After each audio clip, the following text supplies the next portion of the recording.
안녕하세요. 이재명 더불어민주당 대표가 결국 금융투자소득세 폐지에 동의 입장을 밝히며 논쟁에 사실상 마침표를 찍은 데 대해 진보를 표방하는 정당들 그리고 시민사회단체들의 비판 목소리가 이어지고 있는데요. 그들의 주장들을 살펴보고 요약해보면 이론상으로는 고개를 끄덕이게 하다가도 지금 속히 해야 할 일을 간과한 것으로 해석됩니다. 조국혁신당 황운하 원내대표와 차규근 의원은 내일 오후 국회 기자회견에서 여야가 합의를 통해 도입한 금융투자소득세를 시행도 안 해보고 폐지하자는 것은 프레지덴셜한 정치인의 자세가 아니다라고 이재명 대표를 비판했는데요. 프레지덴셜은 앞서 윤희숙 전 국힘의원이 이재명 대표의 행동을 비유한 것인데 대통령스러운 행보를 보인다는 얘기입니다. 이들은 이재명을 향해 프레지덴셜하는 말에서 깨어나라며 2년 연속 대규모 세수 펑크로 세수 경보가 울리고 증권거래세도 폐지되는 마당에 금투세까지 폐지하면 이재명 대표의 대표 철학인 기본소득 정책은 어떻게 추진하겠다는 것이며 13조 원의 예산이 소요되는 민생회복지원금은 어떻게 마련하겠다는 것이냐라고 했습니다. 그러면서 이럴 때 재정의 역할이 중요한데 제1야당 대표가 정부 여당이 추진하는 세금 깎아주는 일에 동참하면 민생은 누가 지킨다는 말이냐라고 저격했습니다.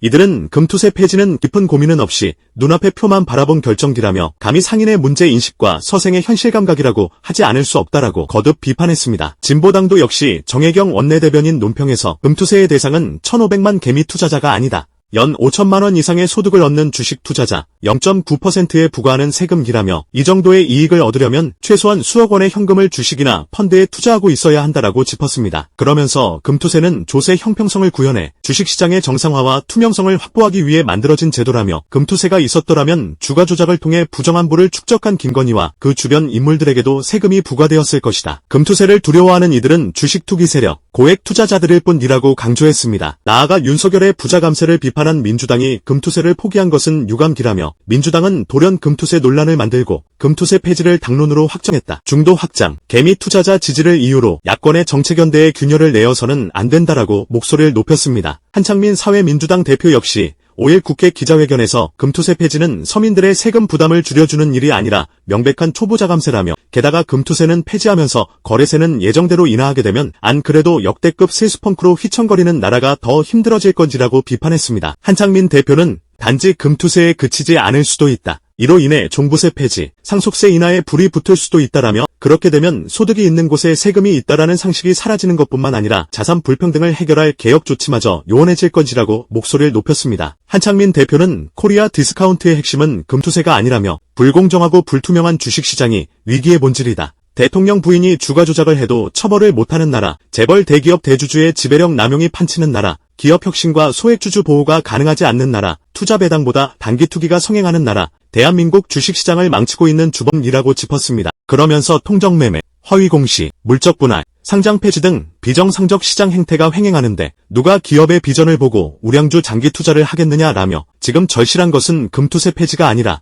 후진적 주식시장의 선진화다. 낡은 기업 지배구조를 개선하는 상법 개정과 불공정 거래에 대한 확실한 규제로 시장의 신뢰와 안정성을 확보해야 한다고 강조했습니다. 그는 금투세 폐지 흐름으로 주가가 오르고 있다는 주장이 어제 종일 커뮤니티를 달궜다는 것도 알고 있다라며 하지만 이 같은 반응은 그동안의 프레임이 만든 신기루 같은 일시적 현상기라며 금투세와 주식시장 변동 흐름은 관계가 없다고 주장했습니다. 참여연대, 민변복지재정위원회, 경제정의실천시민연합 등도 공동성명에서 코리아 디스카운트의 원인은 부실한 정부의 감독 기능과 기업 지배 구조에 있다. 이러한 원인의 개선 노력은 없이 무작정 주식시장의 어려움을 이유로 금투세 시행 58일을 앞두고 폐지를 결정하는 것은 무책임이 극치라고 이재명 대표를 비판했습니다. 그러면서 자산세제는 무력화하면서 13조 원의 예산이 소요되는 민생회복지원금과 같은 디제명표 예산을 어떻게 실현시키겠다는 것인가라며 거듭 비판에 나섰습니다. 또 원외 정당인 정의당과 노동당 녹색당 이하 시민사회단체들 역시 6일 오전 국회 앞에서 금투세 폐지 규탄 기자회견을 열 예정이라 예고했습니다. 개인적으로 금투세 방향에 대해선 동의합니다. 부자들에게 더 많은 세금을 부과하듯이 큰 소득을 벌어들인 투자자들에게 일정 정도 더 세금을 부과하는 그런 방식은 옳다고 보는 것입니다. 그러나 이는 현재 주식 투자자들의 심리를 외면한 것이라는 반론을 할 수밖에 없는 것인데요. 현재는 림프 때나 코로나 때보다 더 힘들다라는 소리가 여기저기서 나오는 경제가 상당히 좋지 않은 시국이고 주식시장 역시 하락세가 뚜렷하단 것입니다. 실제로 금투세를 시행한다고 해서 소액 개미 투자자들이 세금을 더 낼 리 없음에도 큰 손이 이탈하여 내가 가진 주식이 떨어질 수 있다는 불안에 휩싸일 수 있다는 것입니다. 실제 월급으로 생활을 하기만은 어려워 주식에 희망을 거는 개미 투자자들도 상당할 텐데 그들을 불안하게 할 수는 없지 않습니까? 지난달 부산 금정구청장 민주당 후보였던 김경지 변호사는 4일 페이스북을 통해 지난 선거기간 40대 남성 중 일부가 민주당에게 요구한 대표적 사안이 금투세 폐지였다고 거론하며 금투세 폐지는 자신들의 생활상의 이익으로부터 비롯되어서인지 요구의 정도가 강하였는데 이를테면 민주당이 폐지를 반대한다면 민주당에 대한 지지를 철회하겠다라고 서슴없이 이야기할 정도였다라고 밝혔습니다. 김경지 변호사는 자산과 소득의 격차가 어느 지역에 살고 있는지에 따라서도 좌우되는 지금 부산 그중에서도 금정의 40대 가장들이 마지막 희망처럼 부여잡고 있는 것이 소소한 주식 투자인 것으로 판단됐다라며 금투세가 시행된다고 하더라도 과세 대상이 아닐 수 있는 사람들이 그처럼 시행을 반대하는 것은 주식시장의 위축을 우려하는 것이고 이 부분에 대해서는 아무리 설명하더라도 설득이 힘들 것이다. 경제는 쉽니다. 조세 저항이 우려됐다라고 강조했습니다.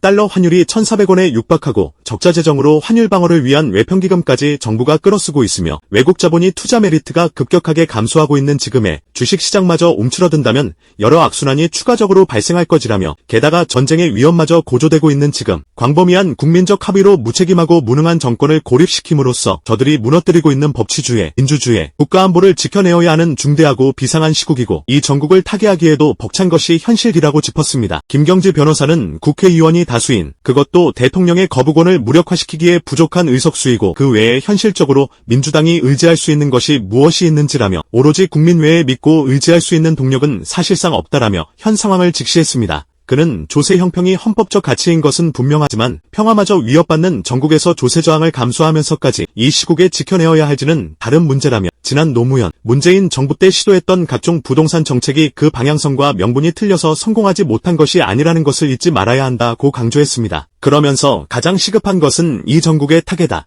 이것이 김대중 대통령의 상인의 현실 감각이 아닐지라며 일관된 명분과 선명한 말은 듣기에 좋으나 때로는 무책임할 수 있음을 상기한다라고 했습니다. 현재 한국만 주식시장이 오르지 않는 가장 큰 이유는 명백한 주가 조작 범죄자들에게 면죄부를 주고 툭하면 전쟁 리스크를 부추기며 위기 탈출을 시도하려는 그런 윤석열 정권에 있지 않습니까? 그런 정권이 있는 상황에서 그토록 민감한 세금 문제를 민주당이 건드리면 되겠습니까? 세금 문제로 인해 지지하는 정당을 바꾸는 중도무당층이 얼마나 많던가요? 그리고 금투세를 부과한다 할지라도 족바가식 부자감세로 만들어진 세수 펑크를 메우는 데는 너무도 역부족입니다. 정부는 금투세를 폐지할 경우 평균 1조 4,509억 원이 줄어들 것으로 추산했는데요. 이 정도 금액으로 작년에 낸 세수 펑크 60조, 올해 최소 30조를 메우기엔 턱없이 부족합니다. 또 전국민 25만원 재난지원금 예산 13조 원에 비해서도 10분의 1 수준에 불과한 예산입니다. 현재로선 금투세 부과가 전체 세수에 미치는 영향도 지극히 제한적인 만큼 다른 부자감세건을 원상복구시키는 것이 더 시급합니다. 또 지금과 달리 주식시장이 붉게 활활 타오르는 상황이라면 금투세보다 훨씬 강도 높은 세금을 부과하더라도 문제 제기할 투자자들은 거의 없을 것입니다. 너도나도 주식으로 돈 많이 벌어들이고 있는데 그까짓 세금 몇 푼 내고 말지 이런 기분 아니겠습니까? 주식시장이 활활 타오르게 하는 가장 쉽고도 빠른 방법은 이런 개막장 정권이 아닌 제대로 된 정권으로 교체하는 것입니다. 이런 개막장 정권이 존재하는 이상 명백한 주가 조작 범죄자들에게 철퇴가 가해지겠습니까? 한반도 전쟁 위협이 사라지겠습니까? 문재인 정부는 부동산 문제 자신 있다. 집값 반드시 잡겠다고 임기 대부분을 호언장담해왔습니다. 그러다 2018년 중순 이후로 집값 폭등 현상으로 인해 한때 80%대로 고공행진하던 정권 지지율은 50% 안쪽으로 내리막길을 걸었습니다. 그렇게 문제가 부각될 때마다 문재인 정부는 수없이 부동산 규제책을 발표했지만 시장엔 이것이 전혀 먹히지 않았으며 악순환만 반복됐을 뿐입니다. 이런 규제책이 방향은 맞는지 몰라도 현실에는 전혀 맞지 않는 셈이었죠.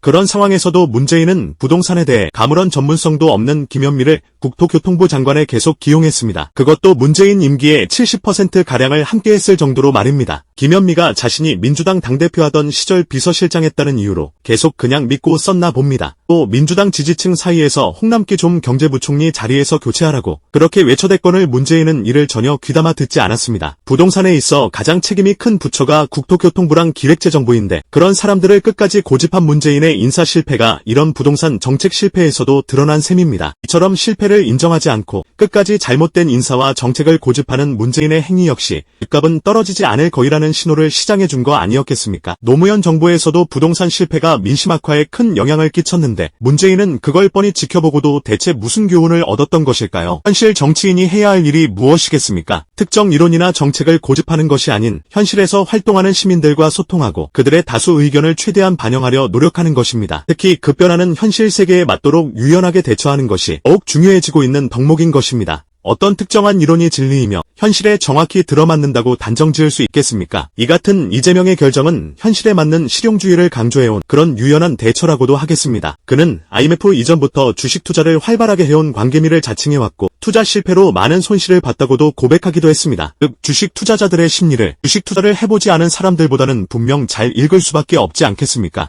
지금 당장 금투세를 부과해야 한다고 외치는 그런 정치인들보다 주식 투자 경험이 분명 많지 않겠습니까?